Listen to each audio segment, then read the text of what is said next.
सभी को जय मसीह की। हम परमेश्वर का धन्यवाद करते हैं इस समय के लिए। परमेश्वर ने हमें अब तक संभाल के रखा। आइए हम भजन संहिता 55 पढ़ेंगे। विश्वासघाती के विनाश के लिए प्रार्थना। हे परमेश्वर, मेरी प्रार्थना की ओर कान लगा और मेरी गिड़गिड़ाहट से मुंह न मोड़। मेरी ओर ध्यान देकर मुझे उत्तर दे।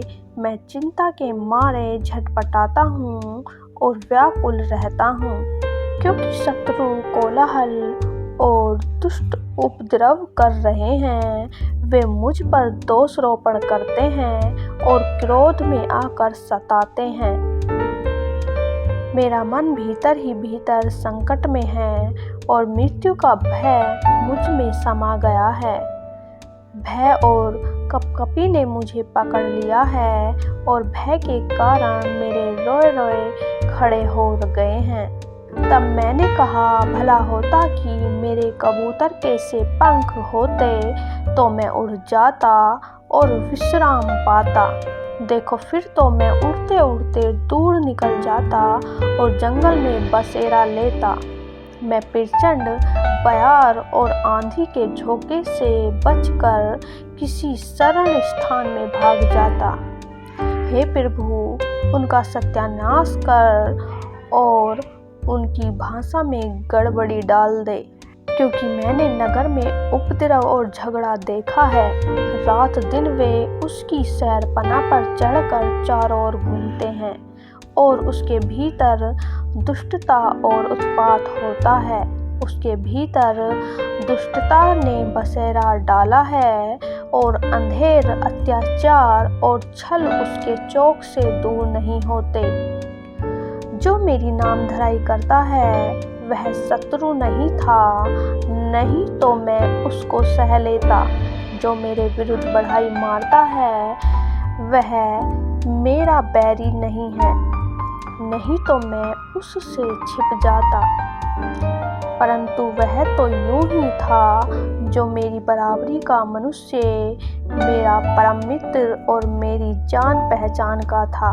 हम दोनों आपस में कैसी मीठी मीठी बातें करते थे। हम भीड़ के साथ परमेश्वर के भवन को जाते थे। उनको मृत्यु अचानक आ दबाए, वे जीवित ही अधोलोक में उतर जाएं, क्योंकि उनके घर और मन दोनों में बुराइयां और उत्पात भरा है।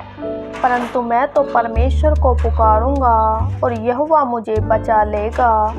सांझ को, भोर को, दोपहर को, तीनों पहर में दुहाई दूंगा और कराहता रहूंगा और वह मेरा शब्द सुन लेगा।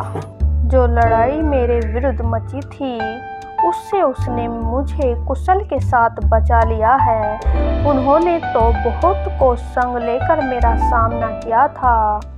परमेश्वर जो आदि से विराजमान है, यह सुनकर उनको उत्तर देगा। ये वे हैं जिनमें कोई परिवर्तन नहीं और उनमें परमेश्वर का भय है ही नहीं। उसने अपने मेल रखने वालों पर भी हाथ छोड़ा है। उसने अपनी वाचा को तोड़ दिया है। उसके मुंह की बातें तो मक्खन से चिकनी थी, परंतु उसके मन में लड़ाई की बातें थी। उसके वचन तेल से अधिक नरम तो थे, परंतु नंगी तलवारें थी। अपना बोझ यहोवा पर डाल दे, वह मुझे संभालेगा। वह धर्मी को कभी टलने न देगा। परंतु हे परमेश्वर, तू उन लोगों को विनाश के गड्ढे में गिरा देगा। हत्यारे और छली मनुष्य अपनी आधी आयु तक भी जीवित न रहेंगे, परंतु मैं तुझ पर भरोसा रखे रहूँगा। आमीन। सच में मेरे प्रिय भाई बहनों, यदि हमारा कोई विरोधी है, हमारे साथ विश्वासघात कर रहा है, तो हमें उनके लिए परमेश्वर से प्रार्थना करनी है और विनती करनी है। परमेश्वर, वे मेरे विरोध में हैं, उनसे मुझे बचा, और परमेश्वर आपको बचाएगा। सच में हमारा भरोसा जब परमेश्वर पर होता है तो हमें परमेश्वर हर एक विरोधी से, हर एक बुरे काम से बचाता है। चाहे हमारे सामने कितने भी विरोधी क्यों ना खड़े हों, परंतु जब हमारा यहोवा परमेश्वर हमारे साथ है और हम परमेश्वर से प्रार्थना करते हैं, चाहे वो कोई भी विषय है, परमेश्वर उनको पूरा करता है। परमेश्वर हमारी प्रार्थनाओं को सुनता है। तो मैं आशा करती हूँ परमेश्वर के वचन को पढ़े जाने के लिए परमेश्वर आपको बहुत आयत से आशीष दे। आमीन आमीन।